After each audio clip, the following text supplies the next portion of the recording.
Shalom, call Layam La Yahweh Ba'Shem Yahweh Shai.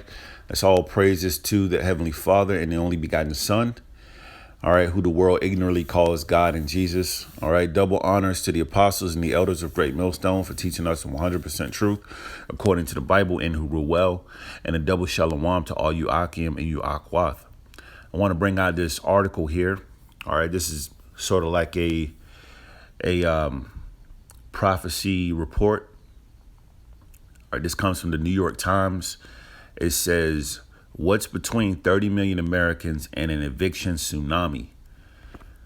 All right, this article came out on the 2nd.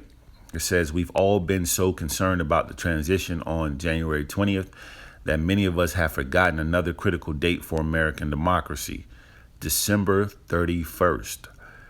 That's when the federal eviction moratorium, which has held the pandemic-related eviction tsunami at bay, expires. After that date, more than 30 million Americans.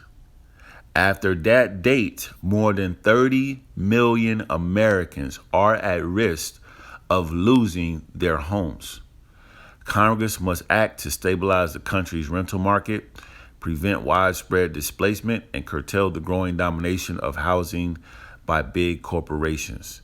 So that's pretty much the point I wanted to make before I jump into the scriptures.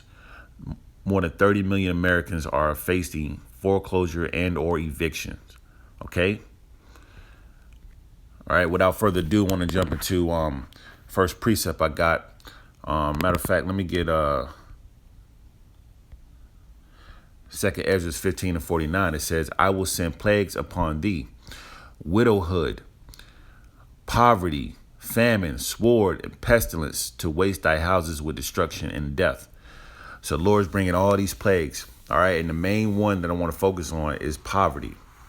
All right. Poverty and, of course, famine. But all these plagues is going to consume majority of our people for not taking heed to the words of the Bible. All right.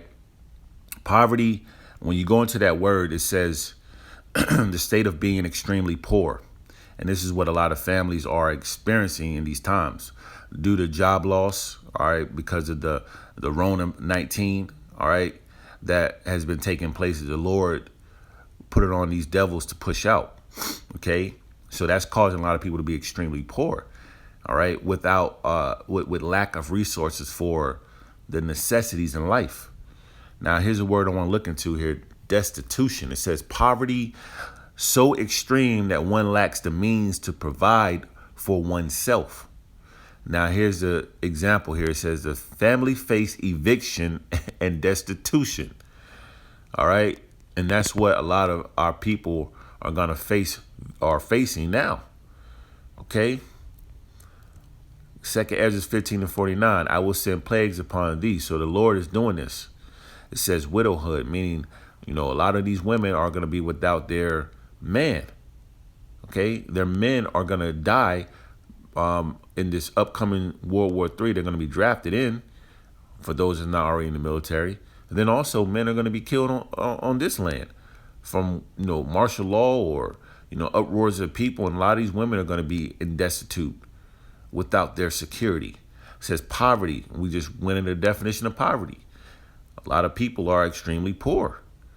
Okay. It's no more living paycheck to paycheck. They're not even getting paychecks. It says famine, a lack of bread, a thirst for water, all right, and a famine of this word, which is very important because what? The wisdom and knowledge shall be the stability of thy times and strength of salvation. It says sword, all right. Now, when I think of sword, any killing instrument, all right, martial law, uproars of people, civil unrest, sedition among men. It says, in pestilence, diseases, to waste thy houses with destruction and death. And the Lord is doing this, man. Now, there's another precept I want to bring out. When you read Amos 5:18, it says, woe unto you that desire the day of the Lord. To what end is it for you? So majority of our people, and you got some of our people who, for example, that are into Christianity. And they call on the Lord, desiring to see the day of the Lord, and they ain't been doing what the Lord's been requiring us to do. Now, when you go back to Ecclesiastes 12 and 13, it says, what is the requirement of man, or the whole duty of man? Matter of fact, let me get it. When you read Ecclesiastes 12 and 13, it says, let us hear the conclusion of the whole matter. Fear the Most High, all right, which the Lord requires us to fear him. Fear, it means you're giving reverence to the Most High, okay? When you're afraid to do something and you avoid doing something bad to prevent judgment. So a lot of our people, they are tempting the Lord by doing things contrary, doing the things of this world, man. And the world promotes do as thy will spirit. So they worship whatever they want to worship. They eat whatever they want to eat. All right. When we have dietary laws and the Lord is jealous power, he tells you not to worship any idols. And they celebrate heathen customs. When the Lord tells you, learn not the ways of the heathen. Those are some examples of them not fearing the Most High. It says, and keep his commandments, all right, which we're supposed to uphold to the best of our ability by rehearsing the righteous acts. All right, the law is not done away with. The law was given to you so-called Negroes, Latinos, Native Americans, the children of Israel, pursuant to Leviticus 26 and 46. For this is the whole duty of man. So knowing this is the whole duty of man, you got a good boat of our people that's desiring to see the day of the Lord, but don't know what the end is for them. Okay, it says the day of the Lord is darkness and not light. All right, the day of the Lord before he arrives, man, the plagues that I opened up with in 2nd Ezra 15 and 49, widowhood, poverty, famine, okay, sword, pestilence, that's darkness, man.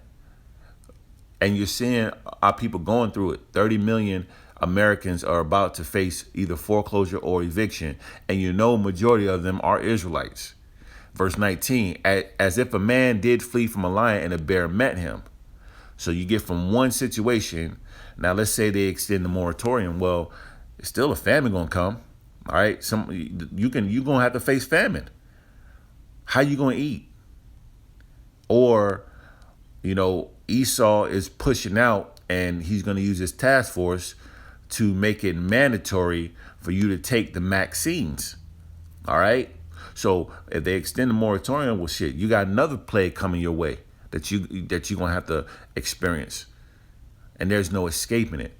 It says, or went into the house and leaned his hand on the wall and a serpent bit him. And at some point in time, one of these plagues will consume you, and you're not going to be able to escape it, man. All right. Now, when you read Amos chapter 9, verse 10, it says, all the sinners of my people shall die by the sword, which say the evil shall not overtake nor prevent us. So here it is, years gone by, right? And the Lord's been warning the nation of Israel through his men. Men been preaching for years, over 30, 35 years, man, warning the nation of Israel. And majority of our people have just been continuing to not make a change, man. Okay. So now the Lord is bringing heavy judgment upon his people, which they're not going to be able to escape. And they thought they would. They thought they were untouchable. Now you're seeing majority of our people catching hell. All right. But that's the times we're living in, man. Now I'm going to close out on let me see, Proverbs 13 and 18. It says, poverty and shame. All right. And we just went in the definition of poverty, to be destitute. All right. To be extremely poor. And shame, meaning embarrassment, shall be to him that refuseth instruction. So a lot of our people refuse. You know, the Lord stretched out his hand, but they made no regard. You know, they didn't want to change. They didn't want to take heed to the warning. All right, because they're fools. The scriptures say, Proverbs 1 and 7. All right, the fear of the Lord is the beginning of knowledge, but fools despise of instruction. So they despised, they hated instruction, they refused it. Okay, it says, but he that regardeth reproof shall be honored. And so the Lord is going to show honor to those who took correction, took heed, and obeyed his word. Okay, so we're living in some very, very revealing times, man. All right, the Lord is actually going to take care of those who've been taking heed to his word, man, who's been praying to him, worshiping him, doing what's required of us to do to the best of our ability. All right, matter of fact, I'm going to bring out some more. Hosea 4:6, it says, my people are destroyed for lack of knowledge. Because thou hast rejected knowledge, I will also reject thee. So the Lord is rejecting, okay? He's showing them that they have no favor in these times, okay? Because the Lord is going to show favor to those who took correction, all right? I always refer back to Isaiah 65:13. My servant shall eat, all right? It says, I will also reject thee, that thou shalt be no priest to me. Seeing thou hast forgotten the law of thy power, I will also forget thy children. So our people don't want to take heed, don't want to take correction, don't want to keep the statute, laws, and commandments to the best of their ability. So the Lord is going to reject them and their children. Okay. And there's no escaping it. Okay. Now, concerning those who are taking correction and who have changed, who have repented, who have been converted. All right. This is what's going to happen in these times that we're living in, because these times that we're living in is very, as I always use the word, critical. All right. Psalm 37:25. I have been young and now am old, yet have I not seen the righteous forsaken, nor his seed begging bread. Okay. So the Lord is going to take care of those who have been righteous, who have been conducting themselves as the best foot forward Israelite, man. All right, to serving Yahweh Ba'Shem Yahweh Shai. The Lord's not going to forsake you in these trying times, man. All right, then you got the mandated RFID chip, which is the mark of the beast, about to take place soon. All right, after the mandated vaccine. Okay, the Lord's still going to provide for us. Lord willing, we're part of that number. We're part of the elect. And he's going to keep us from the hour of temptation, from being, from falling in the snares and traps of death, man. So the Lord's going to be with us every step of the way if we continue to take heed and obey his word. All right. And he's going to take care of us in famine throughout all the plagues. Verse 26, he is ever merciful and lendeth, and his seed is blessed. Verse 27, depart from evil and do good and dwell forevermore. All right.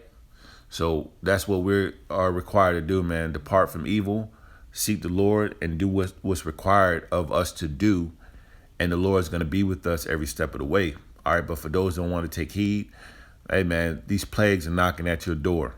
All praises to Yahweh Ba'Shem Yahweh Shai. Double honors to the apostles and the elders of Great Millstone. Shalom.